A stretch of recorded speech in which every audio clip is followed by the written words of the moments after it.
बिस्मिल्लाहिर्रहमानिर्रहीम। अस्सलाम वालेकुम डियर स्टूडेंट्स, क्या हाल है आप सबके। आज हम एक मरतबा फिर फर्स्ट ईयर के लेक्चर्स के साथ हाजिर हैं। पिछले वीक हमने चैप्टर नंबर 1 कंप्लीट कर लिया था, तो आज हम इंशाल्लाह चैप्टर 2 का आगाज़ करेंगे, जिसका नाम है बायोलॉजिकल मॉलिक्यूल्स। मैं आपका teacher Ibrahim Haider Ali from degree college Mian Channu. तो बायोलॉजिकल मॉलिक्यूल्स जो है, इस चैप्टर से हम आगाज़ करेंगे। सबसे पहले तो आपको ये पता होना चाहिए कि बायोकेमिस्ट्री क्या है, बायोकेमिस्ट्री किसे कहते हैं। ज़ाहिर है ये बायोकेमिस्ट्री, ये केमिस्ट्री की भी एक ब्रांच कंसीडर की जा सकती है, बायोलॉजी की भी एक ब्रांच कंसीडर की जा सकती है, क्योंकि इसमें जानदारों को स्टडी किया जाता है, लेकिन उनकी केमिस्ट्री को। Chemistry means study of chemical components and chemical processes in living organisms, के जानदारों के अंदर कौन कौन से केमिकल प्रोसेसेस हो रहे हैं और कौन कौन से केमिकल कंपाउंड्स जानदारों में पाए जाते हैं, इसकी स्टडी को हम कहते हैं बायोकेमिस्ट्री। अब ये जो बायोकेमिस्ट्री है, इसका एनाटॉमी और फिजियोलॉजी के साथ एक क्लोज रिलेशन है। क्या रिलेशन है? एनाटॉमी हम कहते हैं स्ट्रक्चर के मुताले को, study of structure, internal structure. Physiology हम कहते हैं फंक्शंस ऑफ लिविंग ऑर्गेनिज्म, उसके मुताले को फिजियोलॉजी कहते हैं। अगर हम जानदारों के स्ट्रक्चर को स्टडी करना चाहते हैं, अगर हम जानदारों में मुख्तलिफ जो फंक्शंस हो रहे हैं, फिजियोलॉजी को स्टडी करना चाह रहे हैं, तो हमें बायोकेमिस्ट्री का नॉलेज होना ज़रूरी है। अगर हमारे पास बायोकेमिस्ट्री का नॉलेज नहीं है, तो फिर ना हम एनाटॉमी स्टडी कर सकते हैं, ना हम फिजियोलॉजी स्टडी कर सकते हैं। क्यों? क्योंकि जानदार का जो स्ट्रक्चर है, all the structures and functions of an organism have biochemical organization. जितने भी स्ट्रक्चर्स हैं जानदारों के, जितने भी फंक्शंस हैं जानदारों के, उसके पीछे कोई ना कोई केमिकल कंपोनेंट, कोई केमिकल प्रोसेस, कोई केमिकल रिएक्शन ही हो रहा होता है। उसके पीछे कोई ना कोई केमिकल कंपाउंड ही होता है। यानी कि बायोकेमिस्ट्री का नॉलेज इज़ वेरी इंपॉर्टेंट। अगर हमने फिजियोलॉजी स्टडी करनी है, एनाटॉमी स्टडी करनी है, तो बायोकेमिस्ट्री का पहले हमें पता होना चाहिए कि जानदारों के अंदर कौन कौन से केमिकल रिएक्शंस हैं, किन किन केमिकल कंपाउंड से मिलकर जानदार बनते हैं, और उनमें कौन कौन से केमिकल प्रोसेसेस होते हैं। जब हमें ये पता होगा तो हम इजीली जानदारों का स्ट्रक्चर भी बता सकते हैं, यानी कि एनाटॉमी, और जानदारों की फंक्शनिंग भी बता सकते हैं, यानी कि फिजियोलॉजी। अब मिसाल के तौर पर फोटोसेंसिस है। जानदार पौधे अपनी खुराक खुद बनाते हैं फोटोसेंसिस के ज़रिए। फिर एस्पिरेशन एक अमल है जिसमें ऑर्गेनिक कंपाउंड्स की ब्रेक डाउन होती है। डाइजेशन है, हम खुराक खाते हैं, वो हज़म होती है। हमारे मसल कॉन्ट्रैक्ट करते हैं, हम चलते दौड़ते हैं। ये हमारे जिस्म के जानदारों के जिस्म के ये मुख्तलिफ रिएक्शंस हैं, ये मुख्तलिफ प्रोसेसेस हैं। पर हर फंक्शन के अंदर, फोटोसेंसिस में भी केमिकल रिएक्शंस होते हैं, रेस्पिरेशन में भी केमिकल रिएक्शंस होते हैं, हम खुराक खाते हैं वो डाइजेस्ट होती है, उसमें भी केमिकल रिएक्शंस होते हैं। इवन कि हम मसल्स कॉन्ट्रैक्ट रिलैक्स करते हैं, इसमें भी कोई ना कोई केमिकल रिएक्शन, कोई ना कोई केमिकल प्रोसेस ही हो रहा होता है।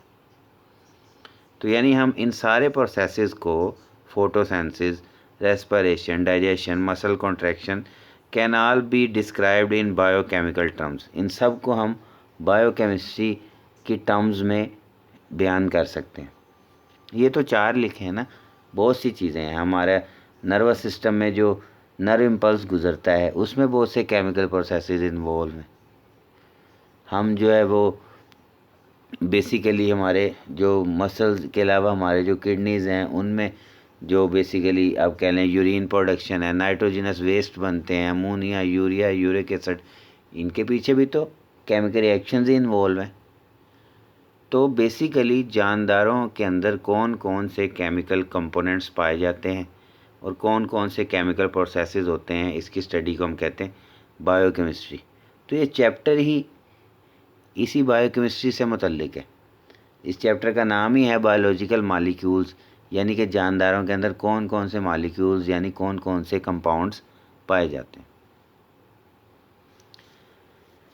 Nature of chemical compounds in living organisms. अब जानदारों के अंदर जो केमिकल कंपाउंड्स पाए जाते हैं उसकी नेचर क्या है, तो ये हमने फर्स्ट चैप्टर में भी पढ़ा था कि दो तरह के केमिकल कंपाउंड्स हैं, ऑर्गेनिक एंड इनऑर्गेनिक। उर्दू में हम कहते हैं नामियाती और गैर नामियाती। ऑर्गेनिक कंपाउंड्स कौन से होते हैं? Compounds having carbon and hydrogen together. ऐसे कंपाउंड जिनमें कार्बन भी हो, हाइड्रोजन भी हो, वो ऑर्गेनिक है। और इनऑर्गेनिक कंपाउंड्स किन्हें कहते हैं? Which do not have carbon and hydrogen together, यानी कार्बन हाइड्रोजन इकट्ठे नहीं है। कार्बन हो सकती है, हाइड्रोजन हो सकती है, दोनों में से कोई एक होगा, दूसरा नहीं होगा। जैसे पानी है, उसमें हाइड्रोजन है, कार्बन नहीं है। और कार्बन डाइऑक्साइड है, उसमें कार्बन है, हाइड्रोजन नहीं। तो ये दोनों इनऑर्गेनिक हैं। पर ग्लूकोज, उसमें C6H12O6, उसमें कार्बन भी है, हाइड्रोजन भी है, तो वो ऑर्गेनिक है। तो जो मोस्ट इम्पोर्टेंट जो ऑर्गेनिक कंपाउंड्स लिविंग ऑर्गेनिज्म में पाए जाते हैं वो हैं कार्बोहाइड्रेट्स, प्रोटीन्स, इसी तरह लिपिड्स और न्यूक्लिक एसिड मतलब DNA, RNA वगैरह। और जो इनऑर्गेनिक कंपाउंड्स जानदारों में जो इम्पोर्टेंट हैं वो है पानी, कार्बन डाइऑक्साइड, एसिड्स वगैरह और बेसिस वगैरह, साल्ट्स वगैरह, ये सारे इनऑर्गेनिक होते हैं मोस्टली।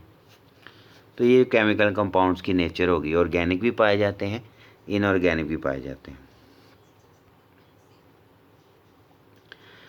अब देखिए basically chemical composition of a bacterial and a mammalian cell, कि बैक्टीरियल और मैमेलियन सेल को हम उनके अंदर कौन कौन से कंपाउंड्स पाए जाते हैं उसको हम कंपेयर करने लगे। अब देखें कहाँ एक बैक्टीरियल सेल जो माइक्रोस्कोपिक है, जानदार, और कहाँ एक मैमल आप समझ लें इंसान। हमारे जिस्म का एक सेल, उसको हम एक बैक्टीरिया के सेल के साथ कंपेयर करने लगे। अब कंपैरिजन में आपको मालूम होगा कि जो जो केमिकल कंपाउंड्स बैक्टीरियल सेल में पाए जाते हैं वही केमिकल कंपाउंड्स एक मैमल के सेल में, एक इंसान के सेल में भी हैं। मैमल कह रहे हैं क्योंकि तमाम मैमल्स आ सकते हैं इसमें, इंसान इसलिए कह रहे हैं ताकि आप इजीली समझ सकें क्योंकि हम भी एक मैमल हैं। अब वाटर जो है बेसिकली बैक्टीरियल सेल में देखें 70%, मैमेलियन सेल में भी 70%। प्रोटीन्स बैक्टीरियल सेल में भी हैं, मैमेलियन सेल में भी हैं। परसेंटेज का फ़र्क होगा, यहाँ 15% है, वहाँ 18% है। कार्बोहाइड्रेट्स बैक्टीरियल सेल में भी हैं 3%, मैमेलियन सेल में भी हैं 4%। लिपिड्स भी हैं बैक्टीरियल सेल में 2%, मैमेलियन सेल में 3%। DNA भी है 1%, 0.25%। RNA भी है 6%, 1.1%। और जो ऑर्गेनिक कंपाउंड्स हैं इनके अलावा एंजाइम्स, हार्मोन्स, मेटाबोलाइट्स 2%। और इनऑर्गेनिक आयन जैसे सोडियम, पोटाशियम, कैल्शियम, मैग्नीशियम वगैरह 1%। अब इस एक टेबल से हमें क्या आइडिया हो रहा है? एक तो हमें ये पता चल रहा है कि चाहे कोई यूनिसेलर जानदार हो, चाहे कोई मल्टीसेलर जानदार हो, दोनों की जो केमिकल कंपोजिशन में जो केमिकल कंपाउंड्स हैं, जो एक यूनिसेलर जानदार में जो कंपाउंड्स पाए जाते हैं वही कंपाउंड्स एक मल्टीसेलर जानदार के सेल में भी पाए जाते हैं। डिफरेंस ज़रूर हो सकता है परसेंटेज का, कहीं कोई ज़्यादा कहीं कोई कम, लेकिन पाए जाते हैं। इस टेबल से हमें आइडिया हो रहा है कि ये सारे कंपाउंड जानदारों में पाए जाते हैं। अब इसका मतलब ये हुआ कि जो लाइफ है, एक लिविंग सेल है, एक जानदार है। तो जैसे हमने फर्स्ट चैप्टर में पढ़ा था बायो एलिमेंट्स, 16 बायो एलिमेंट्स थे, हमने कहा तमाम जानदारों में पाए जाते। तो उसी तरह ये बायोलॉजिकल मालिक्यूल्स हैं सारे, water, proteins, carbohydrate, lipid, DNA, RNA वगैरह, एंजाइम्स वगैरह, ये सारे बायोलॉजिकल मालिक्यूल्स हैं। जैसे बायो एलिमेंट्स तमाम जानदारों में पाए जाते हैं, इसी तरह ये बायोलॉजिकल मालिक्यूल्स भी तमाम जानदारों में पाए जाते हैं। हाँ, परसेंटेज का फ़र्क हो सकता है, किसी में कोई कंपाउंड ज़्यादा, किसी में कोई कम, लेकिन पाए तमाम जानदारों में ही जाते हैं। Chemical activities are the basis of life. ये जो केमिकल एक्टिविटीज़ हैं जानदारों के अंदर हो रही, यही तो ज़िंदगी की बुनियाद है। एक बेजान और जानदार में हमने जब डिफरेंस किया था फर्स्ट चैप्टर में, हमने तो बहुत से डिफरेंसेस बताए थे। वहाँ एक डिफरेंस ये भी बताया था कि जानदारों के अंदर बहुत से केमिकल रिएक्शंस हो रहे हैं, बेजान चीज़ में कोई केमिकल रिएक्शन नहीं हो रहा होता। तो केमिकल एक्टिविटीज़ जो हैं वही ज़िंदगी की बुनियाद है। Organisms have the ability to take some chemicals from the environment and use them to make chemicals for its living matter. जानदारों के अंदर ये सलाहियत होती है, ये एबिलिटी होती है कि वो माहौल से केमिकल्स को टेकअप करते हैं, जज़ब करते हैं। जैसे हम खुराक खाते हैं, वो माहौल से ही हमारे जिस्म में गई। पौधे फोटोसिंथेसिस करते हैं, CO2 पानी उन्होंने माहौल से ही लिया। तो जानदारों के अंदर एबिलिटी है, ये सिर्फ हम में, पौधों में नहीं, हर जानदार में एबिलिटी है। इवन बैक्टीरिया में भी ये एबिलिटी है, वो डिकम्पोजिशन करते हैं ऑर्गेनिक मैटर की, तो माहौल से ही केमिकल्स लिए ना। तो जानदारों के अंदर एबिलिटी है कि अपने इर्द गिर्द माहौल से केमिकल्स को अपने जिस्म में ले जाते हैं और उन केमिकल्स को इस्तेमाल करके अपने जिस्म का ही कोई मैटर बनाते हैं, अपने जिस्म का ही कोई केमिकल बनाते हैं, अपने जिस्म को एनर्जी देते हैं। फॉर दिस रीज़न, इसी रीज़न की वजह से हर जानदार के जो सेल्स हैं are constantly taking in new substances. Cells लगातार नए सब्सटेंसेस जज़ब कर रहे हैं और उनसे नई नई चीज़ें बना रहे हैं। अब दो मेन फंक्शंस होते हैं जानदारों की बॉडी में।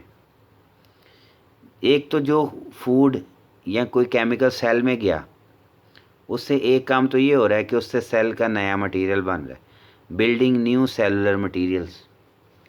जो केमिकल सेल के अंदर गए, उनसे दो काम लिए जाएंगे, या तो उनसे सेल का कोई मटेरियल बनाया जाएगा, या दूसरा फंक्शन ये है obtaining energy for their needs, या उनसे एनर्जी हासिल की जाएगी अपनी ज़रूरत के लिए। तो केमिकल एक्टिविटीज़ ही है ना जो जानदारों के अंदर हो रही हैं। अगर जानदारों के अंदर ये एबिलिटी ना हो कि वो केमिकल्स को जज़ब कर सकें, तो फिर वो कैसे अपने जिस्म का कोई कंपाउंड बनाएंगे, कैसे उनको एनर्जी मिलेगी। जानदार अपने जिस्म के अंदर बहुत से केमिकल्स सिंथेसाइज करते हैं, तो उस सिंथेसाइज करने के लिए भी तो केमिकल्स ही चाहिए ना। पौधे अपनी खुराक खुद बनाते हैं, ग्लूकोज खुद बनाते हैं, पर उसको बनाने के लिए CO2 और पानी कहाँ से मिलेगा? माहौल से। एक पल के लिए सोचें कि हम खुराक खाना बंद कर दें, हम पानी पीना बंद कर दें, तो फिर हमारे जिस्म को एनर्जी कैसे मिलेगी? माहौल से ही हमारे जिस्म में चीज़ें जाएंगी तो हमारे जिस्म को एनर्जी मिलेगी। तो chemical activities are the basis of life. ये केमिकल एक्टिविटीज़ ही हैं जो ज़िंदगी की बुनियाद है। Without these chemical activities survival is impossible. इन केमिकल एक्टिविटीज़ के बगैर सर्वाइवल बहुत मुश्किल है, या हम कह लें नामुमकिन है। कोई भी जानदार इसी वजह से जानदार है, इसी वजह से सर्वाइव कर पाता है कि वो माहौल से केमिकल्स को अपने जिस्म में ले जाता है, उन केमिकल्स से वो एनर्जी हासिल करता है, उन केमिकल्स से वो अपने बॉडी की कोई स्ट्रक्चर, अपने बॉडी का कोई सब्सटेंस बनाता है। अब सेल के अंदर जितने भी केमिकल रिएक्शंस हो रहे हैं उनको कलेक्टिवली हम कहते हैं metabolism. All the chemical reaction taking place in a cell. जितने भी केमिकल रिएक्शन एक सेल के अंदर होते हैं उन रिएक्शंस को हम कलेक्टिवली क्या कहते हैं? मेटाबॉलिज्म। अब तमाम केमिकल रिएक्शंस को हम दो ग्रुप्स में डिवाइड कर लेते हैं, एक है कैटाबॉलिज्म, एक है एनाबॉलिज्म। अब दोनों जो रिएक्शंस हैं एवरी टाइम सेल के अंदर हो रहे होते हैं, हर टाइम सेल के अंदर दोनों चीज़ें हो रही हैं, कैटाबॉलिज्म भी हो रहा है, एनाबॉलिज्म। अब दोनों में डिफरेंस क्या है? अगर हम कैटाबॉलिज्म पे नज़र दौड़ाएं ओनली, कैटाबॉलिज्म क्या है? Break down of complex substances to form simple substances, कि कम्प्लेक्स कंपाउंड्स को ब्रेक करना और उनसे सिंपल सब्सटेंसेस बनाना। जैसे नीचे 3 मिसालें हैं कि प्रोटीन्स की ब्रेक डाउन करना, उनसे अमीनो एसिड बनाना, लिपिड्स की ब्रेक डाउन करना, उनसे फैटी एसिड बनाना, स्टार्च की ब्रेक डाउन करना, उससे ग्लूकोज बनाना। ऐसी और भी सैकड़ों मिसालें हैं कि कम्प्लेक्स सब्सटेंसेस की ब्रेक डाउन हो रही है और उनसे सिंपल सब्सटेंसेस बन रहे हैं। तो ये ब्रेक डाउन के अमल को हम कहते हैं कैटाबॉलिज्म। ये जो कैटाबॉलिक रिएक्शन जितने भी होते हैं सेल के अंदर, दे रिलीज एनर्जी, इनसे एनर्जी रिलीज होती है। जब कोई केमिकल कंपाउंड उसकी ब्रेक डाउन होती है ना, तो उससे एनर्जी हासिल होती है। इसके बरक्स जो दूसरे रिएक्शंस हैं जिन्हें हम कहते हैं एनाबॉलिज्म, वो इसका उलट है। उधर हमने कहा ब्रेक डाउन, इधर हम कहेंगे जुड़ना, combination of simple substances to form complex substances, के सिंपल सब्सटेंसेस का जोड़कर कम्प्लेक्स सब्सटेंसेस बनाना, वो है एनाबॉलिज्म। अब वहाँ हमने कहा था प्रोटीन की ब्रेक डाउन हुई तो अमीनो एसिड बनेंगे, तो यहाँ हम ये कह सकते हैं कि जब अमीनो एसिड जुड़ते हैं तो प्रोटीन बनती है, तो ये एनाबॉलिज्म है। जब प्रोटीन को तोड़ेंगे अमीनो एसिड बनेंगे, कैटाबॉलिज्म। अमीनो एसिड को जोड़ेंगे प्रोटीन बनेगी, एनाबॉलिज्म। लिपिड्स को तोड़ा था, फैटी एसिड बने थे, लेकिन जब फैटी एसिड को जोड़ेंगे तो लिपिड्स बनेंगे, तो ये एनाबॉलिज्म। स्टार्च को तोड़ा था, ग्लूकोज बना, कैटाबॉलिज्म।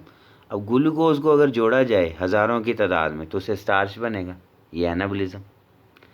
जो एनाबॉलिक रिएक्शंस हैं उसमें जो जुड़ने वाली चीज़ है वो सिंपल है और उनसे बनने वाली चीज़ है कम्प्लेक्स है। पर कैटाबॉलिज्म में क्या था, जो टूटने वाली चीज़ है, ये अमले आप कह लें कि बेसिकली ब्रेक डाउन का अमल है, ये तखरीबी अमल है कैटाबॉलिज्म, और ये तामीरी अमल है। इसमें चीज़ें बिल्ड हो रही हैं, कंस्ट्रक्ट हो रही हैं, प्रोड्यूस हो रही हैं, ये तामीरी अमल है। और इसमें ब्रेक डाउन हो रही है, ये तखरीबी अमल है, ये कैटाबॉलिज्म। तो तखरीबी अमल में ब्रेक डाउन होगी, उससे एनर्जी रिलीज़ होगी, और तामीरी अमल में स्मॉलर मालिक्यूल जुड़ के लार्जर मालिक्यूल्स बनेंगे, कम्प्लेक्स मालिक्यूल बनेंगे, और इसमें एनर्जी एब्जॉर्ब होती है। मिसाल के तौर पे पौधे फोटोसिंथेसिस करते हैं, अपनी खुराक खुद बनाते हैं, तो फोटोसिंथेसिस में CO2 और पानी ये इस्तेमाल हो रहे हैं, ये सिंपल सब्सटेंसेस हैं, और उनसे ग्लूकोज बनता है, वो कम्प्लेक्स है। तो उसके लिए एनर्जी जज़ब हुई, सोलर एनर्जी, सनलाइट, इसके बगैर वो काम नहीं हो सकता। जब सिंपल सब्सटेंसेस जुड़ेंगे, कम्प्लेक्स बनेंगे, तो सिंपल सी बात है, उसके लिए एनर्जी चाहिए। और जब ब्रेक डाउन होगी तो उसमें एनर्जी रिलीज़ होती है, यानी कैटाबॉलिज्म से एनर्जी रिलीज़ होती है और एनाबॉलिज्म से एनर्जी एब्जॉर्ब होती है।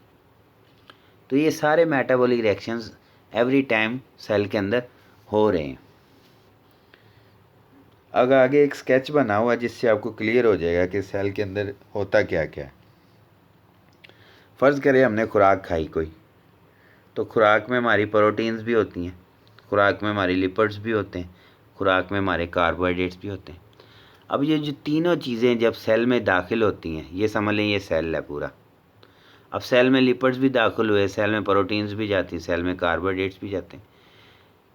इन चीज़ों की तीन तरीके से ये चीज़ें इस्तेमाल हो रही हैं। एक तो इनको ब्रेक डाउन करके एनर्जी हासिल की जाती है, कैटाबॉलिज्म है ना ये, कैटाबॉलिक पाथवेज, कि इसकी ब्रेक डाउन होगी इन तीनों चीज़ों की, उससे एनर्जी भी हासिल होगी और उनसे सिंपल सब्सटेंसेस भी बनेंगे, और कुछ एनर्जी हीट की सूरत में भी खारिज होगी। ये जो एनर्जी खारिज हुई कैटाबॉलिज्म के ज़रिए और सिंपल सब्सटेंसेस बने कैटाबॉलिज्म के ज़रिए, इस एनर्जी को इस्तेमाल करके और इन सिंपल सब्सटेंसेस को इस्तेमाल करके फिर एनाबॉलिज्म होगा और उससे फिर कम्प्लेक्स चीज़ें बनेंगी। यानी ये जो चीज़ें थी सेल की, जो सेल के अंदर आई, इनकी हमें ज़रूरत नहीं थी, इनकी ब्रेक डाउन कर ली गई, इनसे एनर्जी हासिल कर ली गई, और इनकी ब्रेक डाउन से जो सिंपल सब्सटेंसेस मिले उनको जोड़कर सेल के लिए ज़रूरी चीज़ें बना ली गई। जो सेल के लिए ज़रूरी मटेरियल बना वो एनाबॉलिज्म है, और इनकी जो ब्रेक डाउन हुई वो कैटाबॉलिज्म है। यानी कि एक ही सेल में एक तरफ प्रोटीन्स की ब्रेक डाउन हो रही है, लिपिड्स की ब्रेक डाउन हो रही है, कार्बोहाइड्रेट्स की ब्रेक डाउन हो रही है, और दूसरी तरफ उसी ब्रेक डाउन से जो सिंपल सब्सटेंसेस हासिल हुए हैं उन्हीं सब्सटेंसेस को जोड़ के सेल के लिए ज़रूरी मटेरियल बना लिया गया, जो ज़रूरी चीज़ें थी।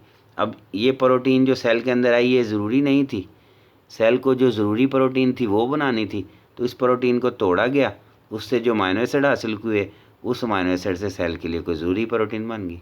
ये जो लिपिड आया था ये सेल के लिए ज़रूरी नहीं था, इसकी ब्रेक डाउन की, इससे जो फैटी एसिड हासिल हुए उसकी फैटी एसिड से सेल के लिए कोई ज़रूरी फ़ैट बन गई। ये जो कार्बोहाइड्रेट्स आए थे ये सेल के लिए ज़रूरी नहीं थे, इनकी ब्रेक डाउन करके इनसे जो सिंपल सब्सटेंसेस बने उनको जोड़ के ग्लाइकोजन बना लिया। तो यानी बेसिकली कैटाबॉलिज्म भी हो रहा है एक तरफ, उससे जो सिंपल सब्सटेंसेस हासिल होते हैं। मेन मकसद ब्रेक डाउन का ये नहीं है कि सिंपल सब्सटेंसेस हासिल हों, साथ एनर्जी भी तो मिल रही। सेल के लिए ये ज़रूरी नहीं थे, कहने से मुराद ये है कि सेल में इनका इस्तेमाल सिर्फ ये था एनर्जी, बाकी इनसे जो सिंपल सब्सटेंसेस मिले उनको जोड़ के कम्प्लेक्स सब्सटेंसेस बना लिए जाते। तो कैटाबॉलिज्म में ब्रेक डाउन होती है और एनाबॉलिज्म में कंस्ट्रक्शन होती है, प्रोडक्शन होती है, सिंथेसिस होती है। तो एनाबॉलिज्म में नई चीज़ें बनती हैं, कैटाबॉलिज्म में ब्रेक डाउन होती है। तो दोनों अमल सेल के अंदर हर वक्त हो रहे होते हैं, कहीं ना कहीं लिपिड्स, कहीं ना कहीं कार्बोहाइड्रेट्स, कहीं ना कहीं प्रोटीन्स की ब्रेक डाउन हो रही होती है। तो ये एनाबॉलिज्म और कैटाबॉलिज्म का एक आपके सामने एक स्केच था। तो आज का टॉपिक हम यहीं पे एंड करते हैं। आपका जो सेकंड चैप्टर बायोलॉजिकल मॉलिक्यूल उसको हमने आज आगाज़ किया है। इंशाल्लाह आगे हम फिर पढ़ेंगे मुख्तलिफ बायोलॉजिकल मॉलिक्यूल्स, उनके बारे में, carbon, importance of carbon, importance of water. इंशाल्लाह आगे कार्बोहाइड्रेट, लिपिड, प्रोटीन, हर मॉलिक्यूल्स को हमने वन बाय वन टच भी करेंगे और समझेंगे उनकी स्ट्रक्चर, उनके फंक्शंस को। तो आज का लेक्चर इतना ही। इसमें कोई भी कन्फ्यूजन हो, कोई भी क्वेश्चन हो, आप लोग पूछ सकते हैं। मैं इंशाल्लाह आपको पूरी तरह सेटिस्फाई करने की कोशिश करूँगा। तो अपने राय भी दिया करें, अपने सजेस्ट, ज़रूरी नहीं है कोई क्वेश्चंस ही आपने करने, कोई आपको सजेशन आप मुझे दे सकते हैं। और कोई भी कन्फ्यूजन हो आप लोग मुझे इनबॉक्स में मैसेज करें। मैंने तो अपनी फ़ेसबुक आईडी भी अब यूट्यूब पेज के ऊपर अपनी शो की है। आप लोग अगर मुझे फ़ेसबुक पे कांटेक्ट करना चाहते हैं मैसेंजर के थ्रू तो वो भी आप कर सकते हैं। तो मैं आपका टीचर, आपका होस्ट, इंशाल्लाह आपकी हर कन्फ्यूजन को ख़त्म करने की पूरी कोशिश करूँगा। इंशाल्लाह फिर कल नए लेक्चर के साथ मुलाकात होगी। अल्लाह हाफिज़।